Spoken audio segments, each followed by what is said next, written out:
Hey everybody, so I just watched a Christian horror movie called Nefarious, and I'm going to give you my spoiler-free review in the first half, and then we'll jump to the spoiler-heavy analysis in the second half. So, I heard about this movie, heard about Andrew Klavan recommending it, and Andrew Klavan is someone who sometimes I agree with him, sometimes I don't, like with any political commentator.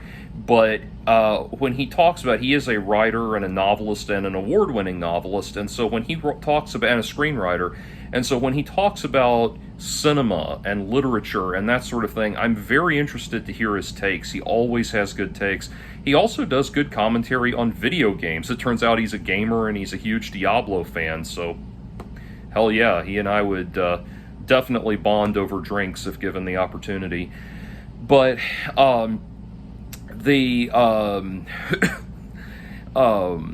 but anyway, so he recommended Nefarious, and this movie was written and directed by Chuck Konzelman. It's based on a novel, but the script was written and directed by Chuck Konzelman, who was one of the writers behind the God's Not Dead series. And God's Not Dead, if I am an Episcopal Christian, but if you have not, even whether you are a Christian or not, God's Not Dead is just a wonderfully campy, low-budget romp through the evangelical echo chamber. And it's somewhere between Love Actually and The Room in terms of quality. And so the idea that this person would have, one of the people behind God's Not Dead would have made a horror movie was interesting to me. So I'm going to give you my spoiler-free review of the film, and then I'll go into my analysis in the second half. So, into the spoiler-free review, so there is a serial killer who is in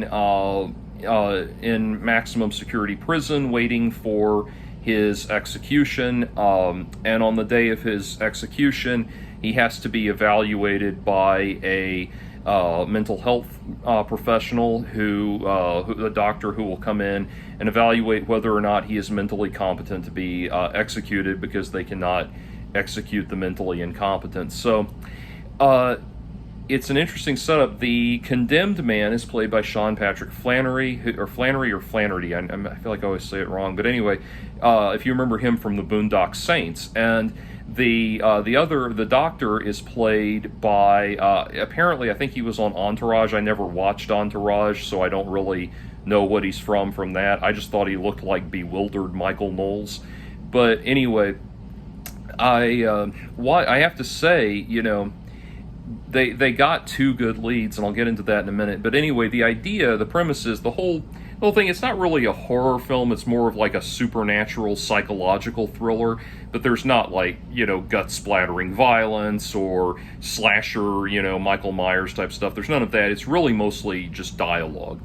There are a couple of relatively grisly moments, but most of it is handled in dialogue, and I think that actually to do that and to do it effectively is a strength of any film, and they actually really do handle it well. So the condemned man is saying that he is possessed by a demon, and a demon named Nefarious, and so that gets in motion this fascinating kind of cat and mouse dialogue that goes on between these two men. And that makes up about 90% of the movie. And I have to say, I did not always agree with the worldview being presented in this movie. I'll get to that in a moment. But I was totally hooked and totally entertained throughout. It worked, and there were a lot of strengths to this. I can't believe I'm saying that about, someone who's behind one of the God's Not Dead movies. Now, granted, the God's Not Dead movies have proven profitable, so he's able to get more money, higher production values, that sort of thing. But a lot of the, what we refer to as the Pure Flix movies, or movies that have been sold to Pure Flix or either made or distributed through Pure Flix, that kind of thing, they're not real movies. They're just framing devices for Sunday school lessons, and they are setups for these little dialogue sessions between, the person who has the Sunday school lesson and the person who is receiving the Sunday school lesson, whatever you needed to be lectured about. It's just setting up a circumstance. It's funny. It's almost, in a way, they're almost like porn, where the point is not the story. Whatever the background story is just a setup for us to have the sexual encounter. You came to the plumber came to snake your drain and that kind of thing.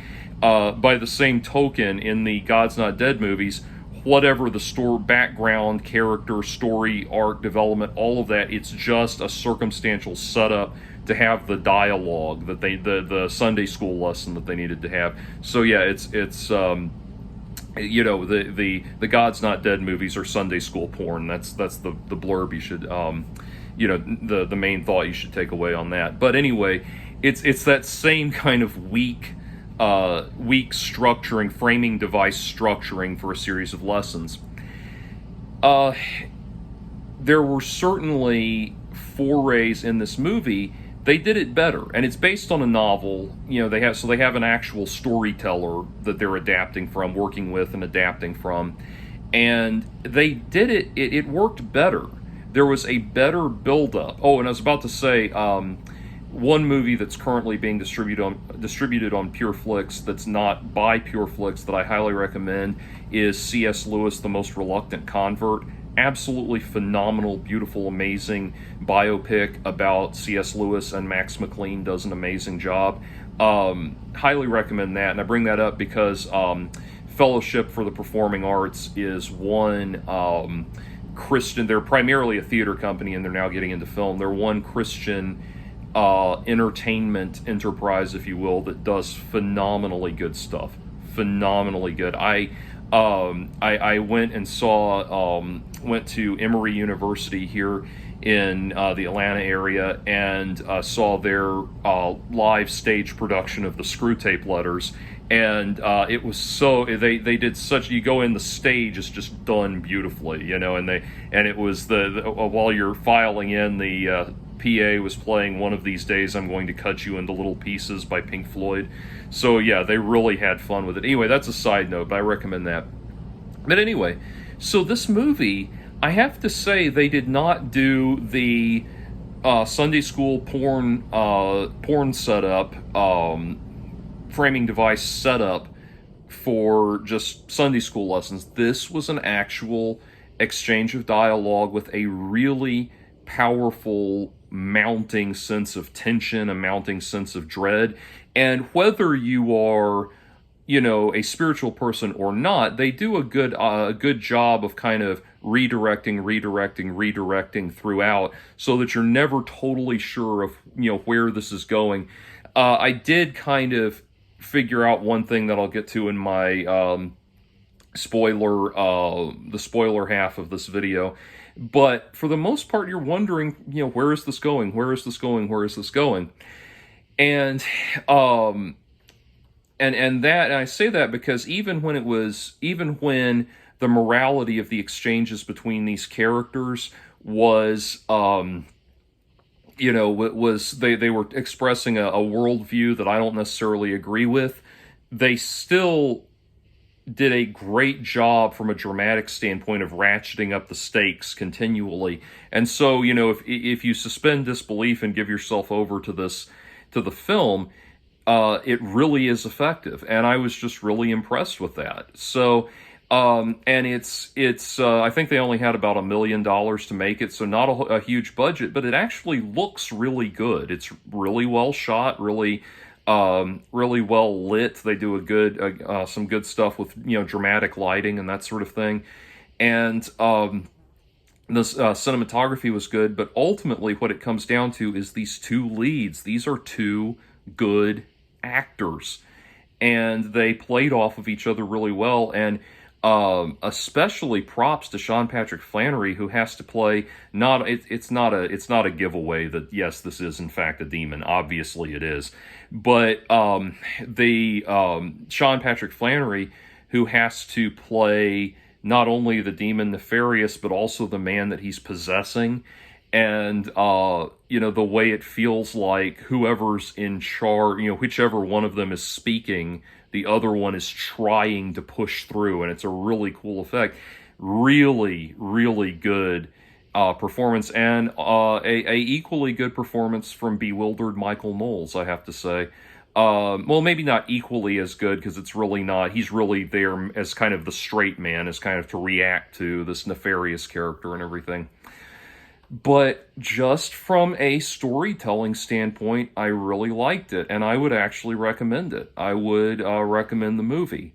It had some it just had some good ups and downs, some good, kind of back and forth psychological warfare between these two characters. And so on that front, yes, I would recommend it. And and also I would say of the filmmaking quality is also commendable, because I'm sure one of the things, a lot of these, again, these kind of evangelical framing device movies like Fireproof and things like that are obviously, it's one thing to be watching a low budget movie, it's another thing to know that you're watching a low budget movie.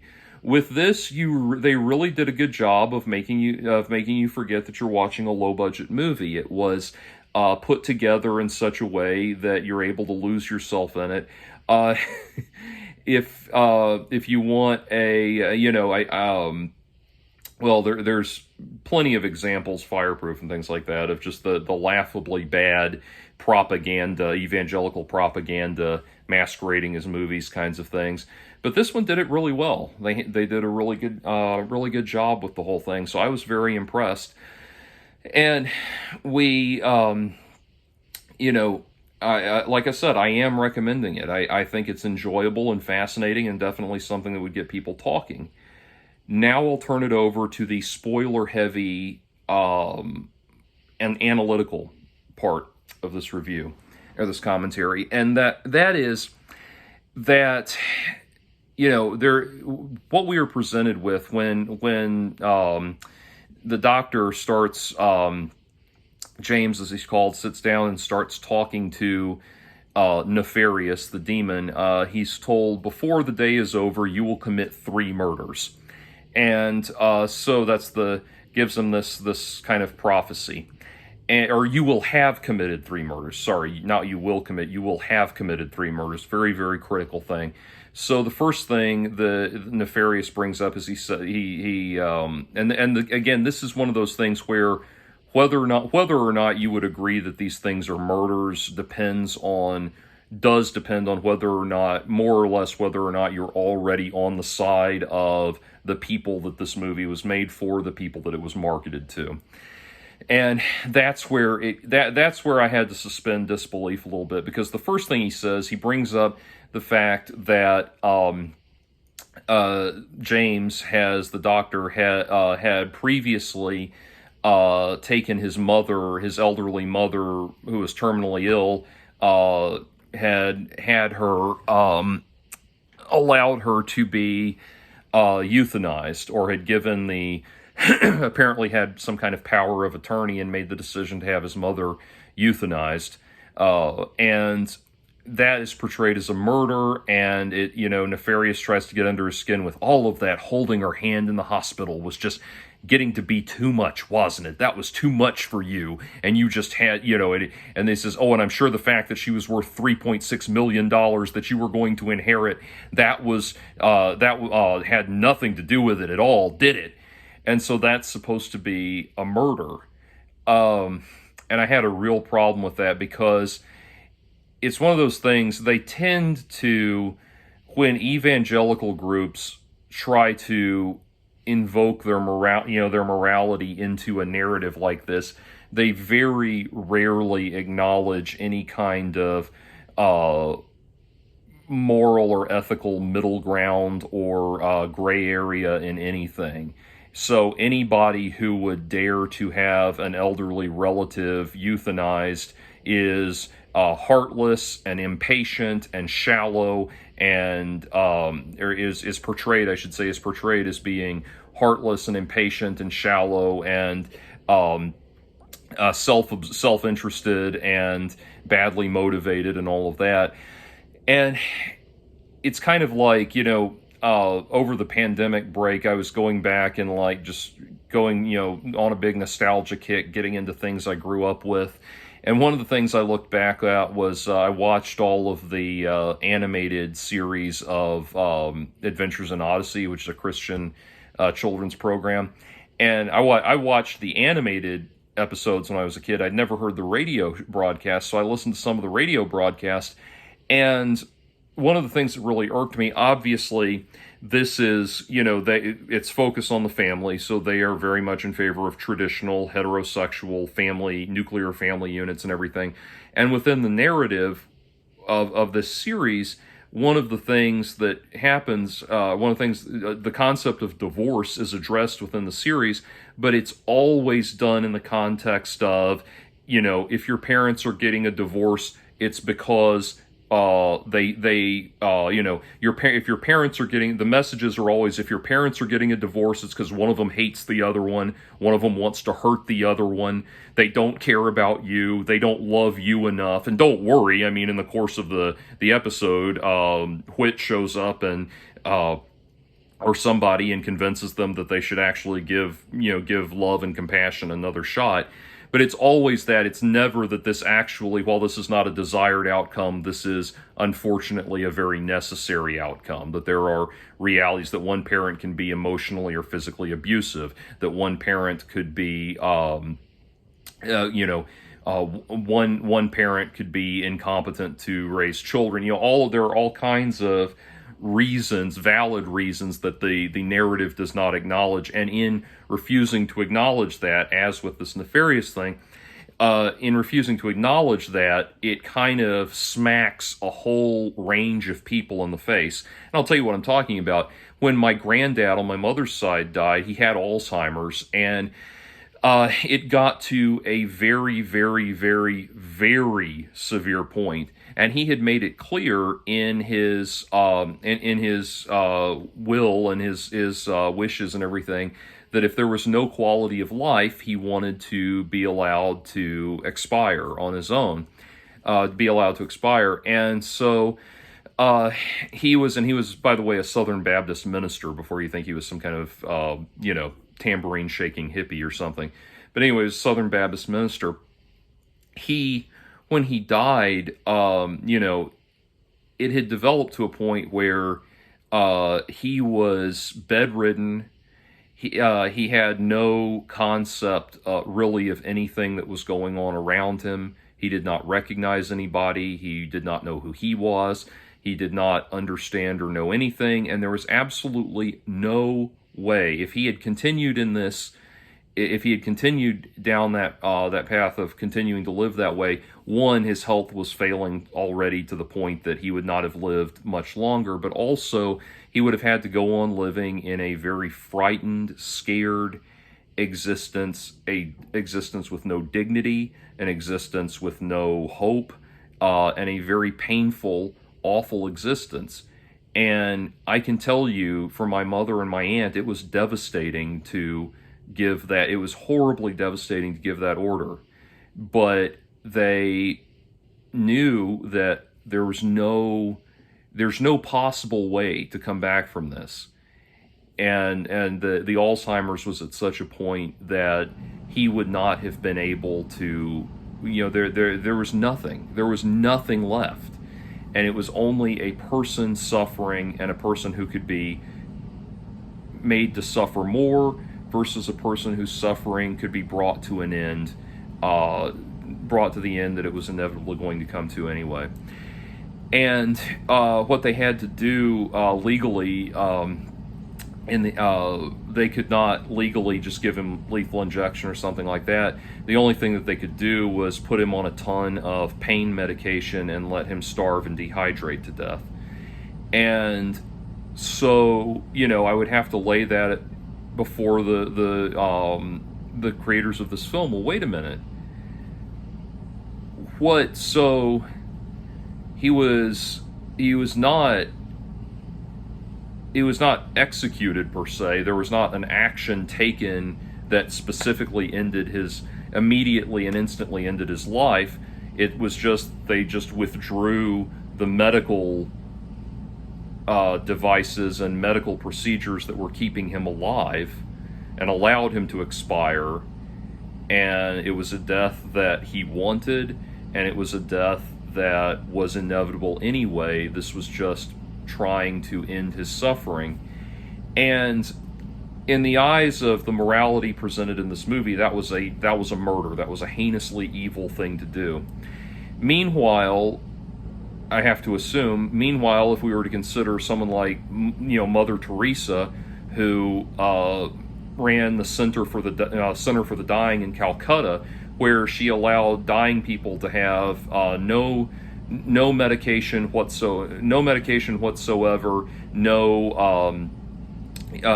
nothing that would ease their suffering, no sort of medical intervention, and from what I understand, no contact with their relatives. They had to die on pallets on the floor in an extremely, in a very poorly sanitized area, with nothing, no sedatives to ease their pain or their suffering or anything. They just had to suffer and die. And she's held up as being some kind of wonderful saintly person. I just cannot buy that. So that was strike one against the morality being presented in this film. Strike two comes from the next, I shouldn't say strike two, but like the next murder that's committed is, fairly obvious if you stop and think about what is the checklist of evangelical concerns, and that is that it turns out this doctor's girlfriend is on her way to get an abortion. And so and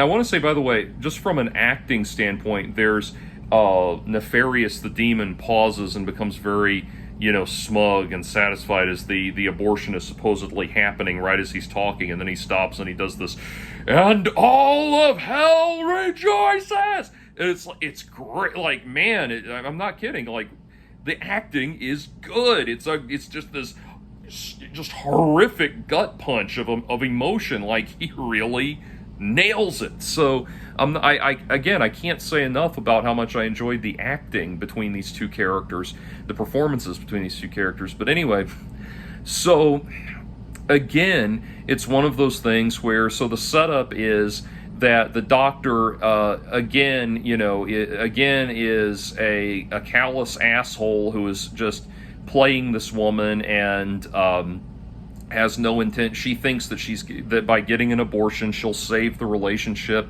when he has no intention of staying with her, and he's just going to kick her to the curb when he meets somebody younger and cuter, etc., etc., etc.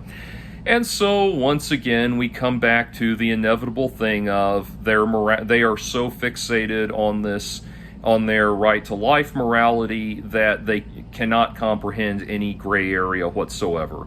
I did some commentary on my pro-choice views a while back. I've done it multiple times through the years, but I cited this one op-ed that this woman wrote in Cosmopolitan magazine about her abortion, where she found out that her child would have been born, had a rare medical condition where it would have been born only to die moments later in excruciating pain.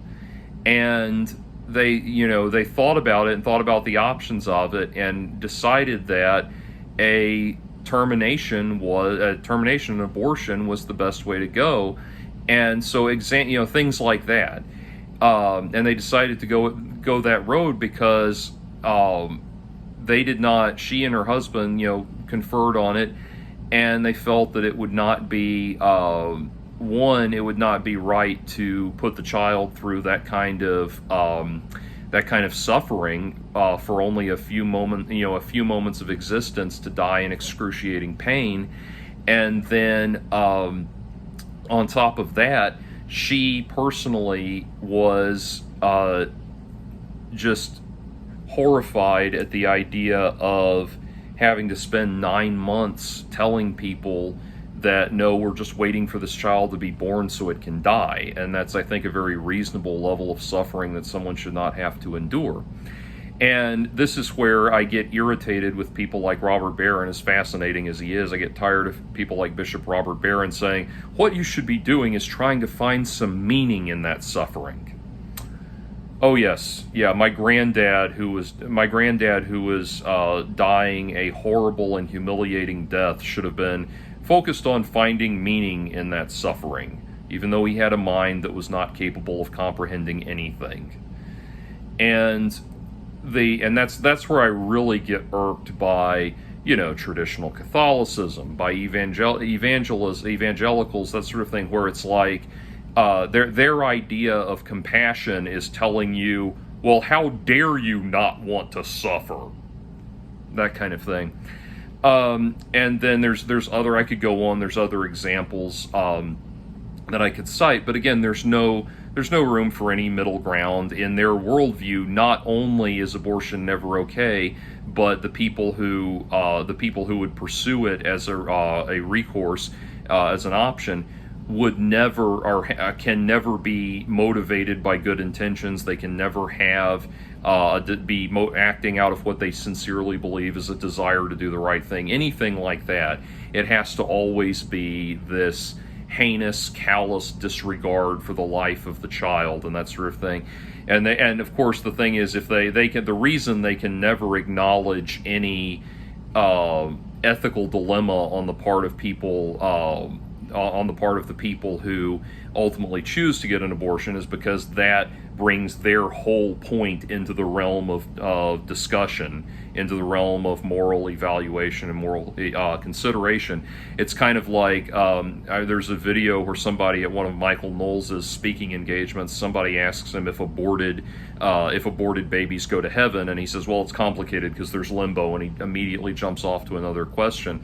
And for such a smug, condescending asshole, he is remarkably squirrely and evasive when he's really caught with something.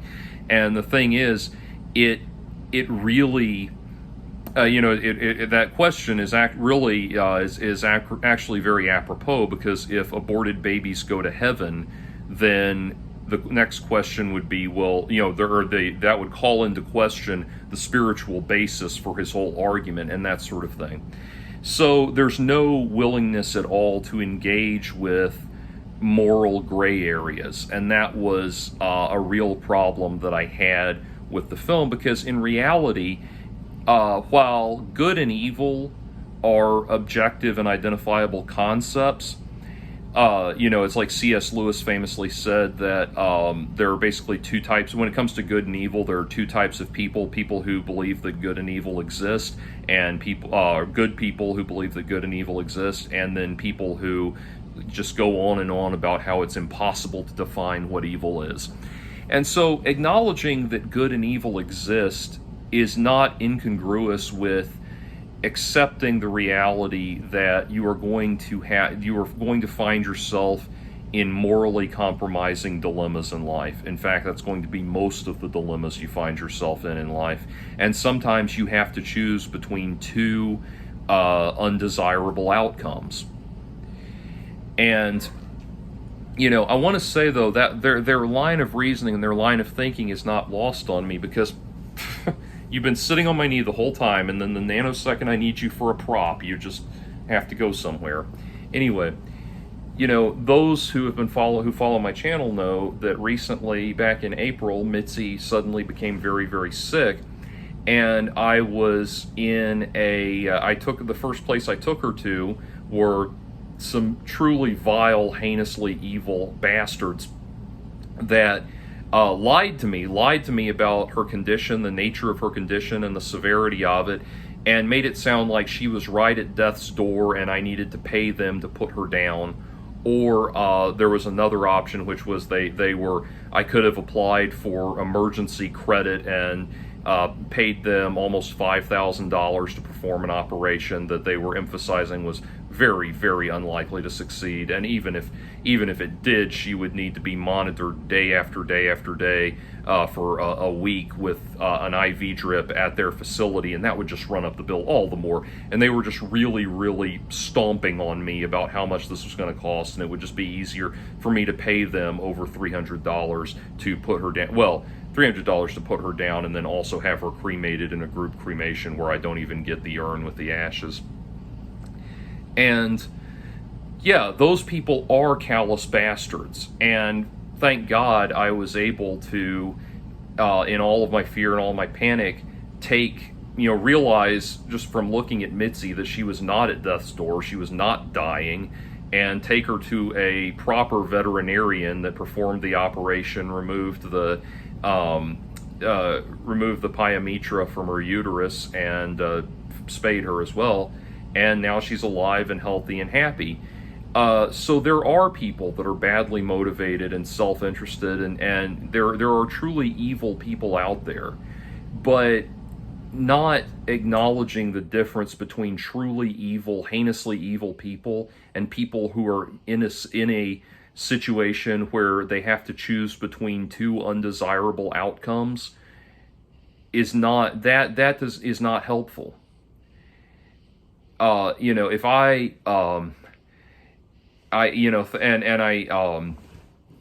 felt that I felt pangs of that as I was watching this movie, because I could very well have given in to that reality of the reality of that evil, and just said, "Oh, you're right, it's too much money, I should just put her down," and gone along with that, and just that would have been a truly demonic thing. The effect that would have had on me would have been truly demonic. And so they would have been, that their morality would have been correctly applied in that situation, but kind of putting people in this situation where if they are morally compromised in any way, then they were not only unfortunate souls forced into a horrible position, but they were mean-spirited, malevolent, badly motivated people. That's just deeply dishonest, and that was what stuck in my craw. I had, speaking of Mitzi, somebody could not shut up about getting her second infusion of wet food for the day, despite having a huge pail of dry food to eat out of. So I had to go to the store before I made this, and come back before I made this review, and that gave me enough time to think about it, and think about what really stuck in my craw about this movie. And again, it's that thing of if you fail to live up to God's standard, or what they are arguing is God's standard, you've not just fallen short of the glory of God, as we all do.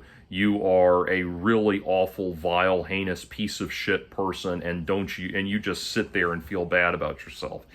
So that was the part of it that really just didn't sit with me well. And then the third and final murder that's committed is that Nefarious convinces the doctor to sign the execution, sign on to the warrant of execution, knowing full well the reality of the situation, and that this man has done all of these things under demonic possession and should not be put to death.